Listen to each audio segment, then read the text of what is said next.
Hai, salam jumpa kembali bersama Ibu Guru Christine. Apa kabar anak-anak?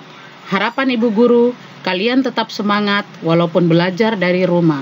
Hari ini kita akan belajar tema 7, subtema 1, kelas 5, muatan pelajaran ilmu pengetahuan sosial. Peristiwa kedatangan bangsa Barat. Mulai akhir abad ke-15, bangsa Eropa berusaha melakukan penjelajahan samudra.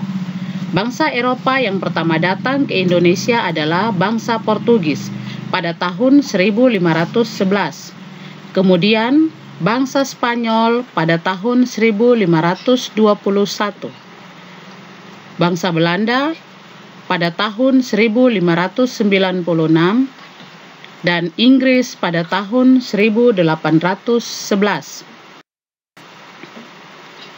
Faktor-faktor pendorong penjelajahan samudra antara lain sebagai berikut. Adanya keinginan mencari kekayaan atau gold berupa rempah-rempah. Menyebarkan agama atau gospel. Selain mencari kekayaan dan tanah jajahan, bangsa Eropa juga membawa misi khusus, adalah menyebarkan agama kepada penduduk di daerah yang dikuasainya. Tugas mereka ini dianggap sebagai tugas suci yang harus dilaksanakan ke seluruh dunia dan dipelopori oleh bangsa Portugis. Adanya keinginan mencari kejayaan, glory. Di Eropa, ada suatu anggapan bahwa apabila suatu negara mempunyai banyak tanah jajahan, negara tersebut termasuk negara yang jaya atau glory. Faktor yang berikut adalah perkembangan ilmu pengetahuan dan teknologi.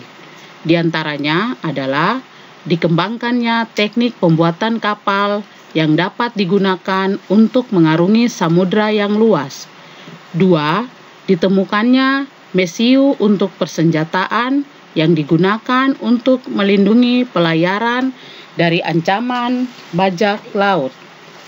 3. Ditemukannya kompas yang digunakan sebagai penunjuk arah sehingga para penjelajah tidak lagi bergantung pada kebiasaan alam untuk menentukan arah. Masa penjajahan bangsa Indonesia. Portugis datang ke Maluku pada tahun 1511. Portugis datang untuk berdagang pala dan cengkeh, sehingga disambut baik oleh Kesultanan Ternate. Pada tahun 1521, bangsa Spanyol datang ke Maluku, bertujuan untuk melakukan perdagangan rempah-rempah.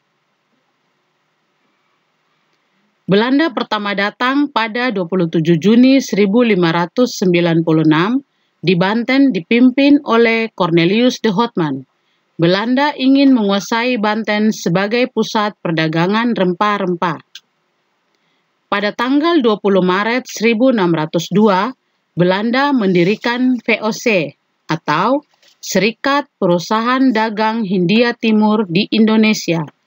Tujuannya adalah untuk memonopoli rempah-rempah di Banten. Inggris menjajah Indonesia pada tahun 1811. Saat itu Indonesia dikuasai Belanda. Inggris berhasil menguasai Pulau Jawa melalui Perjanjian Tuntang. Inggris dipimpin oleh Thomas Stamford Raffles. Perlawanan terhadap Belanda. Perlawanan terhadap Belanda terjadi di seluruh penjuru tanah air, di antaranya oleh Cut Nyaddin dari daerah istimewa Aceh, Sisingamangaraja dari Sumatera Utara, Tuanku Imam Bonjol dari Sumatera Barat, Sultan Hasanuddin dari Sulawesi Selatan, Pangeran Diponegoro dari Yogyakarta, I Gusti Ngurah Rai dari Bali, Silas Papare dari Papua, Kapitan Patimura dari Maluku, Pangeran Antasari dari Kalimantan. Itulah perlawanan Indonesia terhadap Belanda. Demikian pembelajaran kita di hari ini. Sampai jumpa pada pembelajaran berikutnya. Sekian dan terima kasih.